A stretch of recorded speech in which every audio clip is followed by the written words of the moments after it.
Jessica, I have been looking forward to this conversation, and you and I first met at the World Economic Forum in Davos earlier this year. And I attended one of the, I'm sure, many panels you were on, and this specific one was at the Female Quotient Lounge. And after listening to you, my intention was to come and say hello and introduce myself, because I just thought what you shared was so powerful and insightful.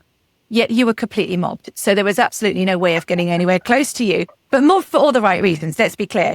And by chance, I was at the LinkedIn lounge later that day, and I happened to bump into you. And I was like, do you know what, Georgie, seize the freaking day. Just go and have a conversation.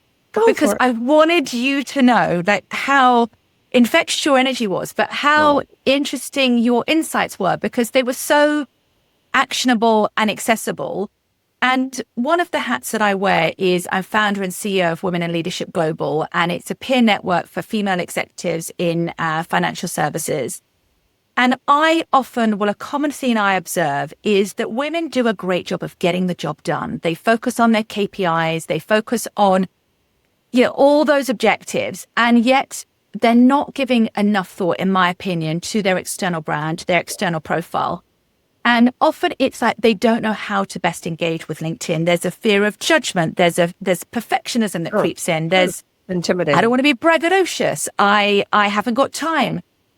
But as you and I have discussed, LinkedIn has the ability to be this incredible brand ambassador, and it can be that living and breathing resume, and it's a force multiplier. So I don't it can do our speaking when we're not in the room. And so today I wanted to get the secret sauce for those people who are, again, embryonic to LinkedIn, or equally those who are already seasoned but could elevate their game even further. Awesome. I want to hear some of those strategies that you shared with me. Great. Well, Georgie, thank you so much for finding me. And I've enjoyed our conversation so much. What you do to help women succeed and thrive in their careers is so important. I am a passionate supporter of women winning in business and work and rising to the very, very tops of companies and governments. So I am delighted to spend time with you. Yeah, I think that, I run marketing for LinkedIn. And so I speak to a lot of people around the world about how to get the most out of LinkedIn. And I think what you said is so spot on. It is your living and breathing CV. It is also the way that you share your wins, your achievements. You build a network. You share your thought leadership. You establish yourself as a credible, trusted voice in your industry, in your company, in your community. And I also know very well that it's intimidating. And when I joined LinkedIn you're sneaking up on a year and a half ago, I had previously been a text poster. And then I got to LinkedIn and they're like, video, video, video. Video is the currency of communication today. And you need to jump into the Scrum and make it happen on video. And I was terrified. I have to be honest with you. And so the advice I give to people, and especially to women, is don't overthink it. What are you learning? What are you building? What are you excited about in your career, in your job? What leadership lessons do you have to share? Pick up your phone, film a quick video, can be 30 seconds, 2 minutes, share some interesting insights, ask questions, get people engaged in the conversation with you, and post it, and don't freak out, right? Like, people representing themselves and their insights on video is the number one way to build your personal brand. And the more you do it, the less terrifying it becomes. And it will become, I now shoot, maybe 2 or 3 short videos a week. Some weeks I do, sometimes I don't. And I ask people for their input and questions and reactions, and it builds a relationship and a network, which will help women in every echelon of society and work. Oh God, there's so many things to underscore there. And I remember when I first started out on LinkedIn, I happened to be speak to Marshall Goldsmith, who's a thought leader, and I was really, that word you speak to, like, intimidating. And I remember saying to him, it's like, you've got to build your external profile. And I said, but I'm like, I'm just, there's the perfectionism, the judgment. And he's like, get over yourself. Yeah. And you just said there about getting in the scrum, like, just get in the scrum. And it's a muscle. The more you exercise it, the easier it becomes. Right. That's exactly right. Yeah. And the other piece there that I think is really important is that you shared about video. You challenged me. Well, you didn't challenge me. You spoke about video being currency. I'm like, right, well, if this is currency, and again, the old me would have been like, it has to be perfect. But I'm like, no, just share, just put some thoughts out there. And it wasn't as scary. People loved it. I saw the reaction, right? Yeah. Like, people were elated that you were sharing that. And you said, and I love this, you said, people build a relationship with you. I suppose they get to feel you, they get to hear you, they get to understand what you stand for, they get to understand what your thoughts, what you care about. That's right. And let's be clear, in this era of AI, the amount of junk that is being produced and created and pushed out to the world is accelerating exponentially. So the importance of trust in human beings, and seeing a real human and hearing from a real human that is not AI generated is 1,000 times more important than it was 2 years ago. Yeah. Right? You see it on LinkedIn, right? You see all these like AI written text things. That's not going to be effective. Right? But hearing from real people and feeling their emotion and hearing their judgment and their creativity, the importance of that in business, sales, government, like, it's exploding. Yeah. And I think 100% I hear you with with this acceleration in technology, human connection, like, that is so important. And to your point, trust being the nucleus, we all buy from people fundamentally. And when you think about, you speak to, a lot of people, what do you think are some of the BS myths that people have when it comes to LinkedIn? Because let's just debunk those now. There are many, that there's like a way to game the algorithm or the system, right? Like posting certain days or times, or I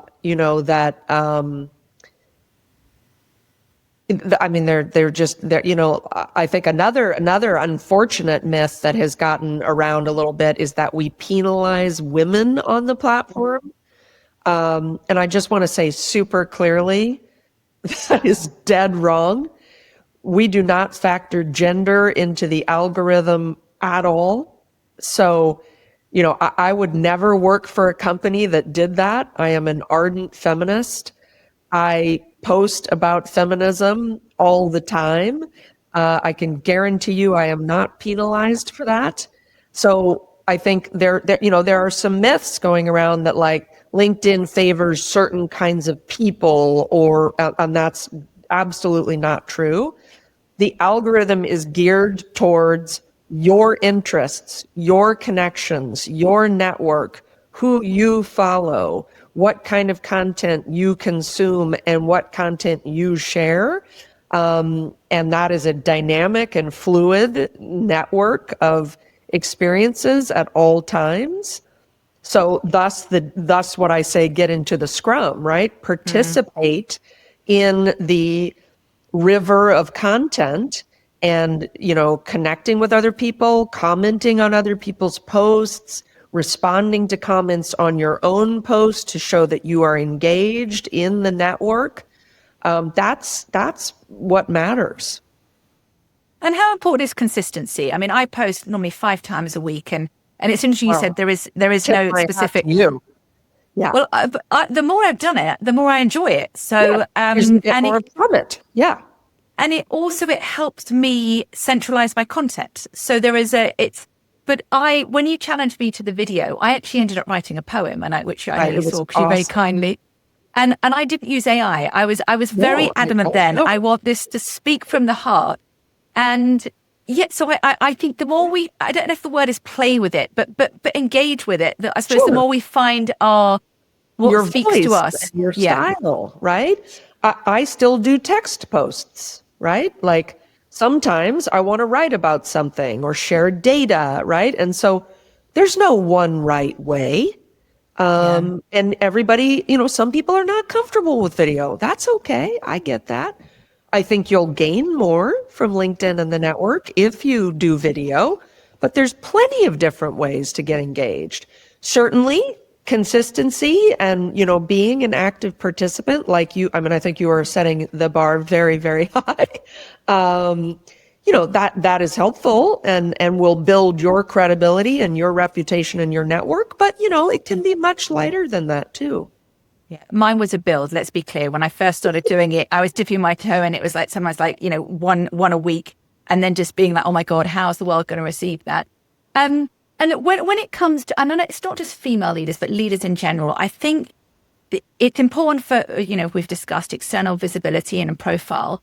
And leaders in today's world, they walk this tightrope of you expect to have a voice, but you can't be too loud, but you can't be too quiet. So, but you've got to have a point of view. How do you Yeah. encourage? Like, what would be your advice or thoughts there? Well, listen, I think it's very different based on who you are as an individual and what organization you work for and their tolerances, right? I know people who work for companies where what they can say is quite conscribed. And I mean, you can say things as an individual, but when it gets into the, like if you work in a regulated industry or your company is under great scrutiny from a policy perspective, obviously people need to be thoughtful about engaging with their comms team and, what is desirable on the part of their company. But, I also think that, people are infinitely creative and you can find areas of your expertise or, what you're, and even like, what are you researching or looking into in your line of work where you want to ask for help and guidance? Yeah. So, but I think, there's no one prescription, right? Every company's different, every culture is different, every person is different. And you have to navigate that thoughtfully. And so do I, right? I work for the Microsoft Corporation, which LinkedIn is owned by. And so I work very closely with our comms team. But again, I'm a feminist. I champion women's rise in economies and work, and I feel extremely comfortable to say that and talk about that and post about that all the time. I love that. Thank you. And look, when you think about people on those on LinkedIn who really create influence, like what is the recipe card? I mean, we've talked about a few things here, demonstrate thought leadership, use video, that's great currency, but what does the recipe card look like? Well, I think building a network, right? We are a network. And so connecting with people in your industry, connecting with people at companies that you work at or with, following thought leaders in your industry or in topics that matter to you, commenting on other people's posts that are interesting to you. These are ways to build your network, right? And so when you connect with other people and share with other people, you build your network. And then when you are posting content that reflects your expertise, your lines of inquiry, your leadership experiences, you are then reaching that broader network and building your brand and very likely also building the brand of your company or your government. And I think that building the brand is so important. I had a client not that long ago that said, headhunters don't kind of contact me. Like, yeah, they're contacting lots of my peer group. And I'm like, well, are you actually reaching out to them? And what does your profile look like? There you go. And they don't engage on LinkedIn, but a lot of people do a digital drive-by, don't they? Like if I say, oh, you must speak to Jessica. Well, first of all, people do that digital drive-by. Let's just have a look. Let me get a sense of who she is. And if there is no data, like you can be very invisible. There you go. Yeah, I think you're right. And for example, people apply to work for me or with me at LinkedIn. What's the first thing I do? I go to LinkedIn and I see what have they shared. Yeah. And it's amazing to me. There are a lot of people that will apply to LinkedIn and have never shared content on LinkedIn. So, So yes, I think but you're so right. Like, are you reaching out to connect with people? Like, why do these executive recruiters never reach out to me? Have you reached out to them? Like, what's keeping you? What's stopping you? So I think that you're exactly right. It's a two-way, three-way, five-way street. and like we talked about AI, a question I have around that is that I write my own posts, like anything that's text Thank based, you. and sometimes I bounce ideas. I'm like, just make this more concise, polish Sure, this of a little course. bit, but to me, it's like it has to be my voice. And I'm like, and I remember a client recently. It was a great thing she put out there. She put out to her community, like, just tell me how important is it to you to hear my voice or just get a sense of me? And like the overriding response is like, we want to hear from you. That's right. How does it work? Like again, with LinkedIn in terms of, can it tell if something's, because sometimes when things I do put it through, I'm like, God, it says it's so much better, but that's not my voice. Yeah. So thank you. I think that the guidance you're giving is exactly spot on. What is your idea? What do you want to communicate? And then, of course, I use AI for editing and ideation and honing things or finding new data points to pull in. But at the end of the day, I am the voice, I am the editor. And that is what you do. And I think that that is guidance that everyone should take. And I think when we're reading and consuming content on LinkedIn, we can all tell when people are sharing their own ideas from their own voice versus asking a robot to do that for them. Yeah, and I think words carry energy. Like that's just I feel like words carry energy. So how you Right. construct a sentence, Yes. if it's your sentence, it's got the energy of you kind of woven within it. And that's also, I completely agree, and you do an excellent job of that. And I would say, and video is the same, right? You get a feeling. When I talk about women in senior leadership on LinkedIn, people know I give a damn because I am emoting and I am speaking with passion and energy. When I'm talking about trends in the labor market, I am doing it from a position of passion and interest, and hopefully I convey that in video. So the robots will never take away our judgment, our emotion, our persuasive skills with the written word or the verbal communication. I wholeheartedly agree with you there. And when a lot of the leaders I work with, by virtue of the fact they're in financial services, they look at metrics. And so when you think about LinkedIn, how do people measure their level of success? Because I think people look at likes, impressions, but like when you think about your own success on your post, like what do you care about when you're looking at? I think it depends on what you're trying to do, right? I would say number one probably is the size of your network. How many connections and followers do you have? Now, I am a public persona who represents the LinkedIn Corporation. So the size of my reach and my network, it matters. If I had a different role in a certain function in a certain company, that would be different, right? I'm trying to reach millions of people. Maybe somebody that works in a bank in a certain area is really, there's only 5,000 people that really matter to that person and that business. So I think the level of reach and network really varies by what you're trying to do. But then once you have built the right network, then you certainly look, at volume of engagement in your posts, number of comments. But then we have a lot of people who are also, and I'm one of them, trying to sell on LinkedIn, right? So you're representing a product or service and you're trying to, generate customers and leads. And so we have we have ad solutions and sales solutions that we provide that allow people to, actively build a network for selling and to monitor the performance of your ads vis-a-vis those targets. So I think, if you're a government official trying to reach all of the workers of France, you have a very different set of objectives from a CRO at a software company trying to reach CTOs to buy a certain product or service. The word that comes up for me there is be intentional. Like, be intentional with your reach. Who are you trying to reach? And don't stop comparing and contrasting yourself with others who may not be, that their reach may be completely different to yours. That is exactly right. And what is your audience? Who are you trying to reach, and what are you trying to get them to do? And the definition of that varies greatly.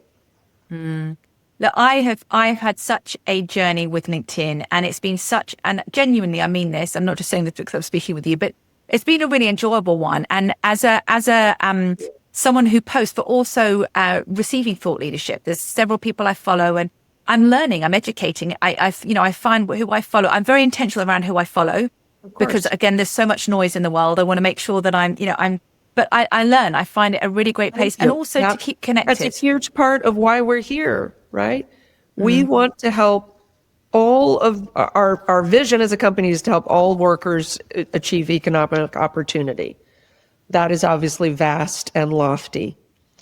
But we are trying to connect people, help people educate each other, to discover new sources of opportunity, which could be business or personal or leadership or launching a business, right? So thank you for saying that. And we're constantly trying to bring new voices and sources of authoritative expertise for people to discover. And so we have a Top Voices program, which you probably are familiar with, where we are trying to identify and support the best thought leaders across a wide range of sectors and industries.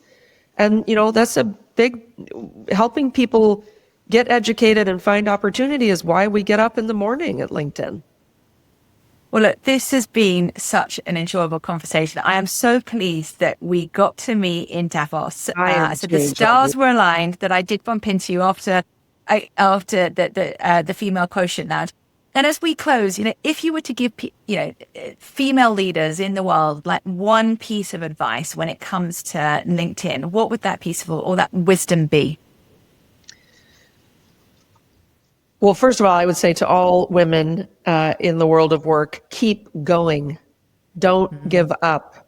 The world of work needs you, needs your voices, needs you. Women drive macro economies and families and communities.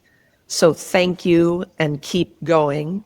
Secondly, I would say on LinkedIn, we are the best place for you to build a network, share your expertise, develop your personal brand, and position yourself for advancement in your company, in your career, in your life. And the more you put in, the more you will get out of the network. I love that. Thank you so much, Jessica. Oh my gosh, Georgie, it is a delight. Thank you for what you're doing.